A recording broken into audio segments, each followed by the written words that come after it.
Clone ID গুলোর password change করবেন। তো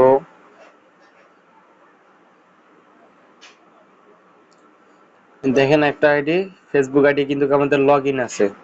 তো এটা যদি আমি দেখাই, এটা কিন্তু 2010 থেকে 12 সালের আইডি। তো এখানের মধ্যে আপনার দেখেন নাম্বার কি দেওয়া আছে, পোল্যান্ডের নাম্বার ইউজ করা হয়েছে। তো সেগুলো কিন্তু আমাদের এক্সেস নাই।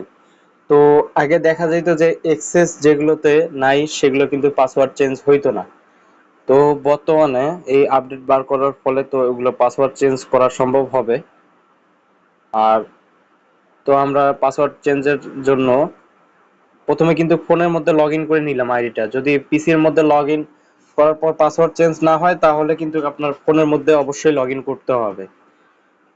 তো লগ ইন করার পর এই যে সেটিংসে চলে গেলাম। সেটিংসে যাওয়ার পর অ্যাকাউন্ট সেন্টারের মধ্যে গেলাম। তারপরে এই যে প্রোফাইলের মধ্যে আমরা গেলাম। তারপরে আবার প্রোফাইলের মধ্যে ক্লিক দেওয়ার পর এখানের মধ্যে এটা কিন্তু নেম চেঞ্জ করতে পারবেন, ঠিক আছে? এটা কিন্তু নেম চেঞ্জ করে নিতে পারবেন আইডির। তারপরে এখন আমরা পাসওয়ার্ডটা চেঞ্জ করব কিভাবে? তো আবার সেটিংস এর মধ্যে গেলাম। তারপরে এই যে পাসওয়ার্ড এন্ড সিকিউরিটিতে গেলাম। তারপরে এই যে চেঞ্জ পাসওয়ার্ড।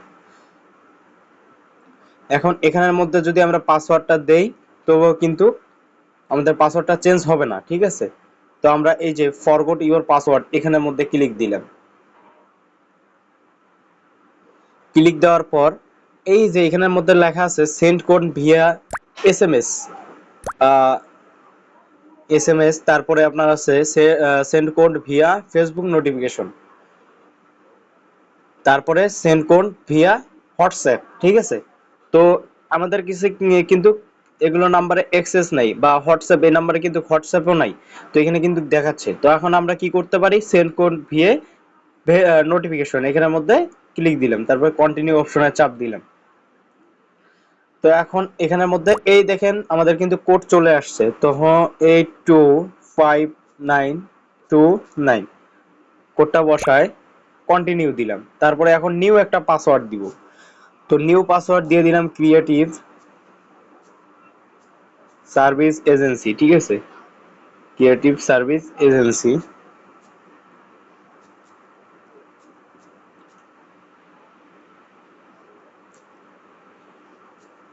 লিখে 12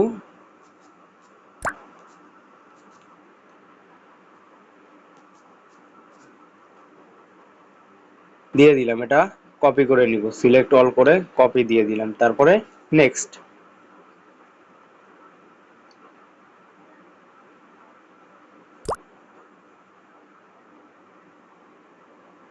আমাদের কিন্তু আইডির পাসওয়ার্ডটা চেঞ্জ হয়ে গেল। তো এভাবেই কিন্তু আইডির পাসওয়ার্ডগুলো চেঞ্জ করে নিতে পারবেন আপনারা।